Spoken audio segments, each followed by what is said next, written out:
Hey, yo yo yo, salut les turfeuses, salut les turfeurs, bienvenue pour un nouveau pronostic de Benoît Requin. Ok, place au pronostic du quintet du mardi 17 octobre, direction Paris-Vincennes pour le prix Freya. Trop attelé, 2700 mètres, 16 partants, réunion, une course, une indice de confiance, 2 sur 5. Petit retour sur le quintet du lundi 16 octobre, il y a eu du trouble fait à l'arrivée. Ok, c'est parti, on commence le pronostic et on commence avec le numéro 1, Impérial Marandais. Et on écoute l'entraîneur Laurent Barassin. Bonjour Laurent. Oui, bonjour. Alors, à Anguin, Impérial Marandais fournit sa valeur. Un peu plus heureux, il aurait pu disputer la victoire. Il faut subir le déroulement de course et utiliser sa pointe de vitesse. Cela comporte des risques. Maintenant, il a réalisé de bonnes valeurs tout au long de l'année. Il me paraît toujours aussi bien. On revient sur la grande piste où il est peut-être un peu moins tranchant. Il peut se placer. Ok, merci Laurent. Je suis d'accord avec Laurent Barinsin. Je l'ai gardé, ce numéro 1 qui me plaît bien. Je l'ai mis sixième. On enchaîne avec le numéro 2, Jab de Maille. Et on écoute Romain Christian Larue. Bonjour Romain Christian. Oui, bonjour. Alors, pour son retour à Vincennes, Jab de Maille a eu un bon comportement en début de mois. Je n'ai jamais pu réellement le lancer, sans quoi il aurait disputé la victoire. La grande piste ne l'a pas dérangé, il a bien négocié, depuis au travail il est bien. J'ai préféré cet engagement plutôt qu'un autre à Graigne où il rendait la distance. C'est un peu plus relevé, mais il peut participer à l'arrivée. Ok, eh bien, merci Romain Christian. Alors, ce numéro 2, lui aussi me plaît bien, et lui aussi je l'ai gardé, mais pareil, plutôt en bout de combinaison. On passe au numéro 3, Diosco de Fitz, et on écoute Jean-Michel Baudouin. Bonjour Jean-Michel. Oui, bonjour. Alors, Giosco de Fitz, il a bénéficié d'un peu de repos après son très bon début d'année. Ses deux courses de rentrée avec les fers étaient quelconques. Il me paraît bien au travail, mais il peut encore manquer d'une vraie course pour disputer la victoire. Cela dit, il est bien le matin. Déféré, ce sera différent. Cela fait partie de ses bonnes courses, même s'il affronte les 5 ans. Et il a sa place à l'arrivée.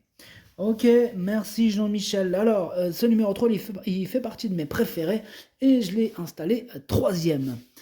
On passe au numéro 4, c'est Jupiter de Play. Et on écoute Léo Abrivard. Bonjour Léo. Oui, bonjour.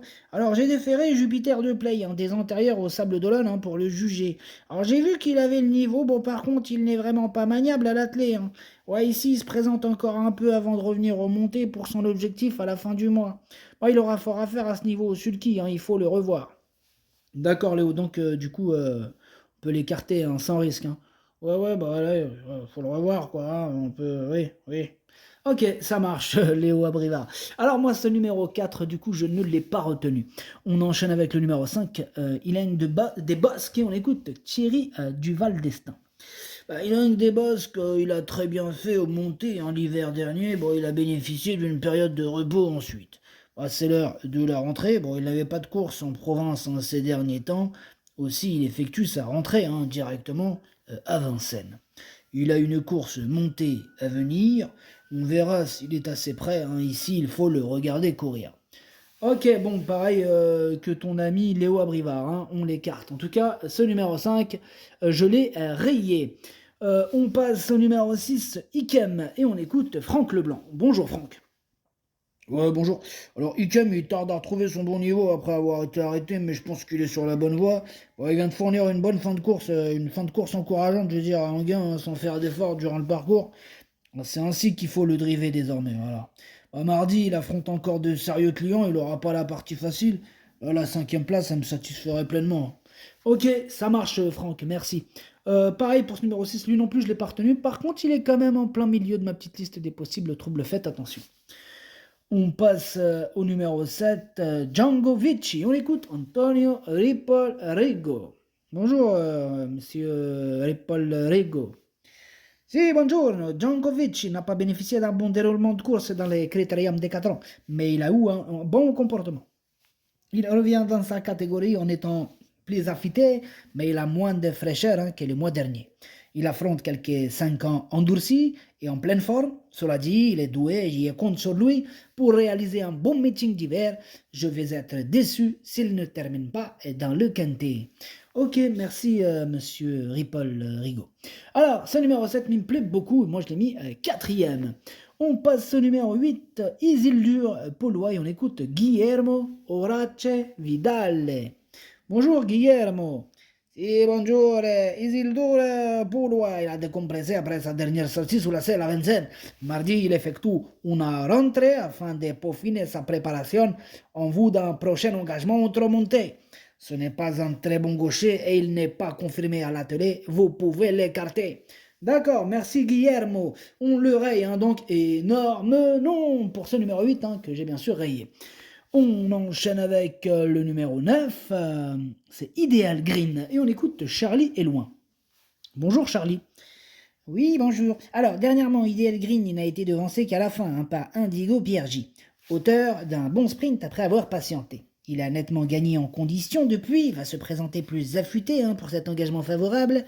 Certes, il affronte des plus jeunes, mais il est plus endurci que les 4 ans. Malgré la présence de quelques clients, tous semblent réunis pour qu'ils prennent une part active à l'arrivée. Ok, merci Charlie. Alors, sachez que ce numéro 9, moi, il me plaît beaucoup, il fait partie de mes préférés, et je l'ai mis deuxième. On passe au numéro 10, Indigo Pierre J, on écoute Christophe Hamel. Bonjour Christophe. Oui, bonjour. Alors, certes, Indigo Pierre J, il s'est imposé à l'issue d'un déroulement de course favorable dernièrement, mais il progresse à chaque sortie. Bon, il aime courir de façon espacée et l'engagement reste correct. Bon, face aux 4 ans, sa tâche, elle se complique un peu, mais il est capable de suivre tous les trains et de finir vite. Sa place est dans le quintet et sur le podium, hein, si tout se passe bien. Eh bien, on te le souhaite, Christophe Hamel. En tout cas, ce numéro 10, c'est tout simplement lui mon préféré, et je l'ai bien sûr installé en tête. On enchaîne avec le numéro 11, Ibra Mélois, et on écoute Pierre Béloche. Bonjour Pierre. Oui, bonjour. Bon, alors, Ibra Mélois, il s'est déséquilibré hein, pour arriver dans le tournant final au début du mois à Anguin. Bon, il était un peu loin et le rythme s'est nettement accéléré hein, quand il s'est rapproché. Bah, il me paraît très bien à l'entraînement, hein. Je profite de son retour à Vincennes hein, pour le déférer des 4 pieds. C'est un bon engagement, hein. J'en attends un rachat. Il est dans sa catégorie hein, et compétitif. Ok, merci Pierre Béloche. Alors moi ce numéro 11 c'est un regret, c'est mon deuxième cheval de complément en cas de nous partant. Méfiance, méfiance.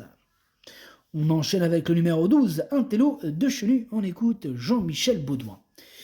Bonjour, enfin rebonjour Jean-Michel. Ouais bah oui, Alors un télo de Chenu, il n'est pas en réussite hein, depuis quelques semaines. Début septembre, il a été victime hein, d'un coup de frein et a échappé à son partenaire.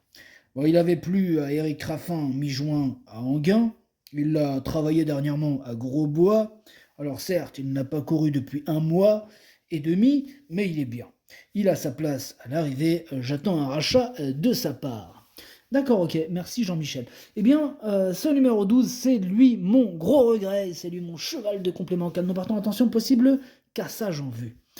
On enchaîne avec le numéro 13, Imagine Darling, et on écoute Étienne Dubois.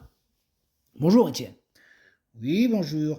Alors pour sa première tentative pieds nus le 1er septembre, Imagine Darling n'a pas été convaincant. Bon, il a enchaîné les courses sur l'herbe hein, cet été et a pu manquer d'un peu de rythme. Bah, il a aussi des gains hein, désormais, sa marge de manœuvre se réduit, voilà. Bah, il doit affronter les 4 ans, mais l'engagement demeure intéressant au plafond des gains. Bah, il faut qu'il rassure, hein. C'est vrai qu'il est difficile à situer pour le moment. Ouais, compliqué, hein. Ouais. On a besoin qu'il nous rassure. Bon, maintenant, moi, ce numéro 13, je l'ai pas retenu, mais c'est quand même lui, le chef et le capitaine de ma petite liste des possibles casseurs de tickets repérés. Il me fait quand même peur, hein, ce numéro 13. On passe au numéro 14, Imoko Gibelot, et on écoute Stéphane Bourlier. Bonjour Stéphane. Oui, bonjour. Alors j'avais volontairement arrêté Imoko Gibelot après sa victoire dans un quintet fin juin à Vichy. Je voulais qu'il aborde l'hiver dans de bonnes conditions. Je profite donc de cet engagement favorable pour faire sa rentrée, mais il n'est pas spécialement affûté, hein. Là, il sera muni de petits alus, face à des adversaires au top, il n'aura pas la partie facile, hein, même s'il ne me surprendrait pas hein, en accrochant la 5e place. Ah, d'accord Stéphane, donc faut s'en méfier, hein, on est d'accord. Bah oui, quand même, sur sa classe. On est d'accord Stéphane, sur sa classe, hein, il peut terminer en bout de combinaison. En tout cas, moi, je le pense, je l'ai gardé en toute fin de combinaison. Attention à lui. On passe au numéro 15, Idaho Springs, et on écoute Benjamin Rochard. Bonjour Benjamin. Oui, bonjour. Idaho Springs, il ne s'est pas montré convaincant hein, dernièrement sur les 2100 mètres. Bah, il est imprévisible et pas toujours décidé.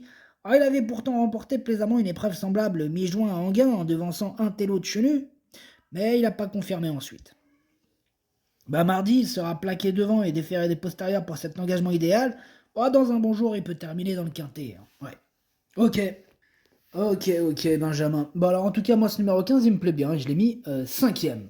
Et on termine avec le numéro 16, Jadrius de Guez. Et on écoute Jean-Michel Bazir. Bonjour, Jean-Michel.